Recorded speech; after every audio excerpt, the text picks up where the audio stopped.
The temporary alliance between the Shadow Collective and the Death Watch created unrest on the planet of Mandalore as they sought to take over the rule from Duchess Satine.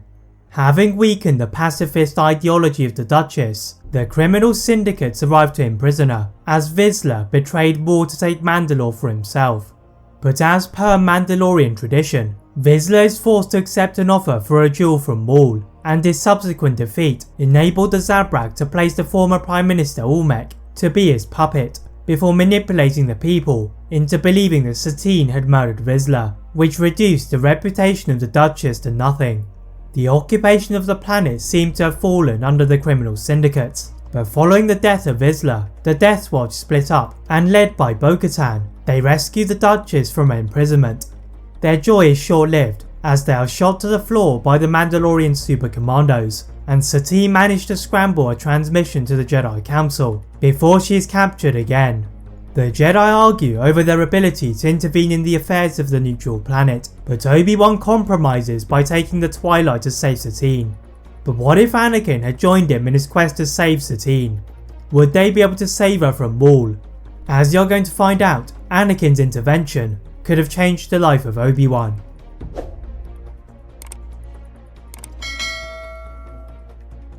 The Jedi stood around the holotable, watching as Satine's desperate pleas faded, with her capture by Maul's forces.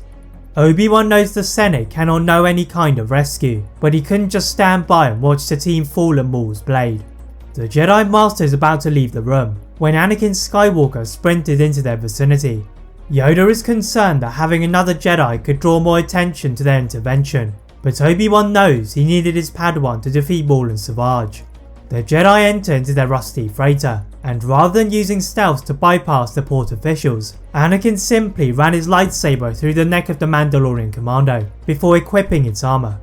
Obi-Wan then ordered his Padawan to stay aboard the ship and prepare for a quick getaway as he rescued Satine. The Jedi Master found his disguise to be working well, and he freed the Duchess from the confines of her cell and then snuck past the Mandalorian soldiers to the exterior of the prison complex, where Anakin was waiting for them. The Jedi Knight fired the heavy blasters of the commandos, who had just been alerted of the escape of the Duchess, and the Jedi safely escort Satine away from the planet, then back to the safety of Coruscant. The Jedi know that they cannot be detected, and ask Satine to go to the Senate building to explain the events that had taken place. The closest encounter with death, and the change in ruler of her own planet, had made her realise that her pacifism could not work anymore, so she asked for the Senate to intervene, much to the surprise of the Jedi. But as the planet was not under any threat from the Separatists, rather a criminal syndicate, Palpatine cannot advocate for the intervention of the Grand Army of the Republic, so he decided to place the situation in the hands of the Jedi. Palpatine knew that the Jedi would want to intervene, but before they could do so, he decided to show those on Mandalore who the real Dark Lord of the Sith was. The Sith Lord landed his ship outside of the palace doors, and after force choking any guards that stood in his path, he found the two Zabraks looking smug at their new position of power. Sidious casually lifted them both into the air and threw them across the room, coldly uttering that they could only be two Sith, and warned them for the final time that they could not oppose him any further. Sidious casually turned upon his feet and disappeared, just as the Jedi of Obi-Wan Kenobi, Anakin Skywalker and Ahsoka Tano walked in, and found the brothers recovering from the attack made by the Dark Lord of the Sith. The presence of Obi-Wan made Maul get to his feet quicker than Savage, and as they stood on the opposite sides of the throne room, the Jedi asked for the identity of the attacker. Maul cackled so loudly that the windows of the throne room cracked, and he mockingly told the Jedi that they had been blinded for years, before carrying his brother out of the open area. The Jedi are about to chase him, but Maul had already escaped with his commandos and remaining members of the Shadow Collective. The escape of Maul had allowed for Satine to repair the planet and her reputation, but with the obvious support of the Jedi, Mandalore was now involved in the war. As the Jedi completed their rudimentary checks of the planet to search for any fugitives left behind, they received a message from Grandmaster Yoda reporting that the Jedi Temple hangar had just been bombed, but the Jedi are unwilling to leave Satine unprotected. The Jedi decide that Ahsoka should protect Satine until they had discovered the cause of the bombing, so Anakin and Obi-Wan return to proceed with the investigation. The Jedi are immensely suspicious, as the supply of the nanodroid's letter determined asked for Ahsoka, but without the time for her to return, a hooded Anakin entered into a cell on his own, with Obi-Wan secretly waiting in the background. The Jedi Knight could sense someone trying to mask their Force presence in the shadows, and igniting his blade, he saw a masked figure scurrying away. Obi-Wan is able to comfortably block the Jedi Barriss Sophie from her escape, and placing her on trial for her crimes, they had inadvertently saved themselves from a horrible fate for the moment. With the trial of Barriss Sophie behind them, the Jedi call back Ahsoka from Mandalore, and it is Obi-Wan's turn to protect Satine. The Jedi Master is reluctant to accept this simple mission, knowing it could lead to a great internal conflict, and using the limited time granted by the Council to make a decision, he consults his Padawan in his quarters. Obi-Wan reveals the anguish he had felt when Satine had been imprisoned, and as he had hoped, Anakin tells his master about his secret marriage to Padme. The two Jedi now know they are in a jeopardous position with regards to their status as Jedi, so to distance themselves from their feelings clouding their judgment, they go to Padme's apartment with an idea. The two Jedi ask Padme and her security forces to head to Mandalore, but the Senator does not think it would be enough to defend from any potential return for Maul and Savage.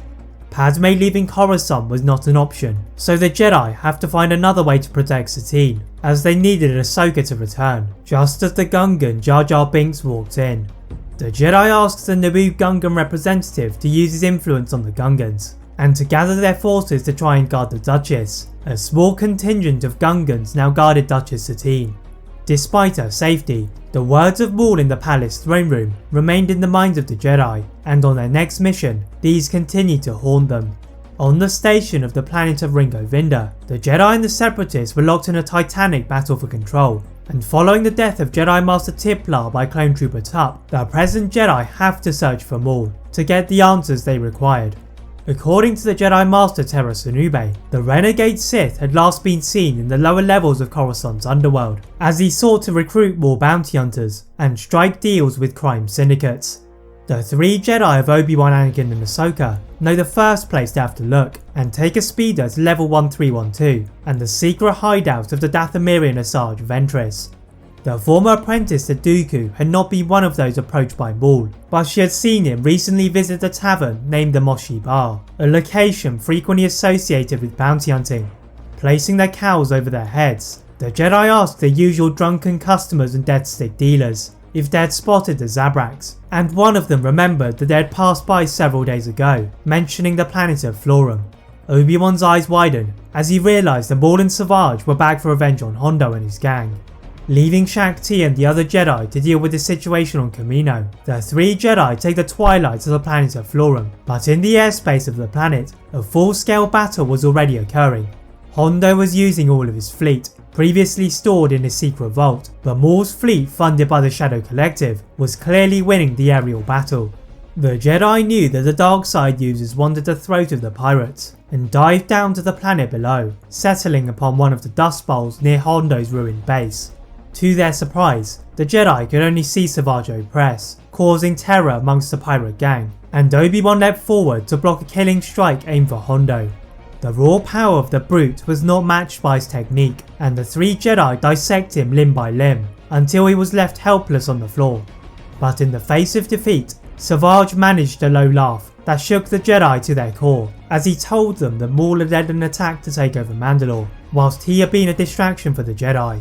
The trio stare in horror at the potential fate of Jar Jar and Satine, and after they'd secured Savage in a cell with the help of Hondo, they tried to boost their signal to find Jar Jar or Satine. Savage had told the truth in what Maul had aimed to do, and Obi-Wan diverts his 212th Battalion to Mandalore, while they search for anybody on Mandalore that could help them. To their relief, Bo Katan heard the pleas of the Jedi from a fallen comlink in the centre of the academy, and she ensured the Jedi could safely land in the planet, as her Night Owls and Gungans tried to stop Maul's forces from entering the confines of the palace. Despite her best efforts, Bo Katan cannot stop the Jedi's freighter from exploding, and they fall to the floor in a pile of rubble. Entering into the slowly crumbling palace, the Jedi free Satine from her confinement before they hear the voice of Maul from behind them. The Jedi swiveled their heads to meet the leering stare of their old foe, but they were curious as to why he was considering attacking them. Maul was not foolish enough to challenge all 3 Jedi, and as they made a move to escort Satine out of the palace, the Zabrak silently gestured to his Mandalorian commandos, and they activated the detonators that they had secretly placed around the complex. The Jedi are too late to respond, but their combined use of the Force prevented everything from collapsing on top of them as they are trapped underground. Anakin's eyes stretched open before anyone else, and the Jedi Knight could hear the distant voice of Maul bellowing orders to his forces and to retrieve their bodies. Anakin crawled beneath the ruins and found the unconscious body of the others and moved them in an area with more air, but deeming them not fit enough for fighting, the Jedi summoned his hate for Maul and performed a mighty force wave, sending everyone in all directions. The Night Owls that had been keeping an eye on proceedings by hovering above them dragged the Jedi and Satine to the safety of the arriving 212th Battalion, then waited for Anakin to make his move on Maul. The 2 Force users stood apart from each other as Maul told Anakin that he had been the one his old master had wanted. Anakin ignited his blade and ordered for Maul to tell him who the Sith Lord was, but the Zabrak presented him with an offer to give him the information in return for the freedom of Savage. Anakin would normally turn to his master in such a moment, but the Jedi Knight had to think on his own and realised that if the Sith Lord had been the one to attack Maul, then the Night Brother would be seeking his own revenge. Anakin guaranteed the freedom of Savage, and to his shock, Maul revealed that the attack on the Sith Lord had been the person under the noses of the Jedi and pulling the strings of the warring Chancellor Palpatine. Anakin accused Maul of lying to him, but the Jedi Knight could not sense any deceit from Maul and provided him with the location of Savage's cell on Florum. As he is about to leave, Maul informs Anakin that they would soon join the fight on Coruscant, and the Jedi heads back to his injured master and Padawan. Obi-Wan awoke to the completely pale face of Anakin, and Obi-Wan immediately knew that he had just found out the identity of the Sith from Maul, which Anakin muttered to be Palpatine. The Jedi Master hobbled from the medical bay to the command centre, and he announced to the present council members that Palpatine had been the one they should be looking for. The Chancellor was currently in the Grand Republic medical facility on Coruscant, having been requested to talk to ARC Trooper 5s, and Yoda immediately orders Shaak Ti to not stop whatever 5s was planning. As the doors to the room closed, Palpatine is about to discuss the chip with 5s when he sensed a massive shift in the Force. Gesturing to his guards to stun Nala Se, Palpatine threw 5s to the feet of Shaak Ti before leaving through a back exit, and the Jedi Master chases after the Sith Lord. She did not have to run far, as Maul and Savage had managed to be free from the pirates on Florum, engaging in a startling lightsaber duel as a separatist ship also landed close by. Dooku and Grievous unsurprisingly emerged, but the Count of Sereno merely stood in the shadows as Grievous began to cut a path through to the 2 Zabraks.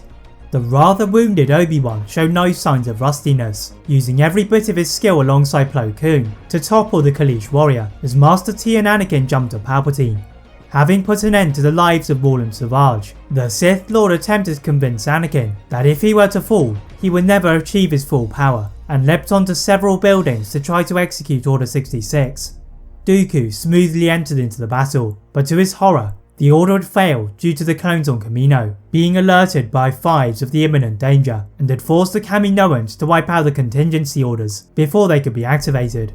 As a result, Dooku was left exposed by Yoda and his old friend Windu, and as the 2 duels occurred at the same time, Bo Katan's forces from Mandalore joined in and trapped the Sith before they could escape, then helped to arrest them.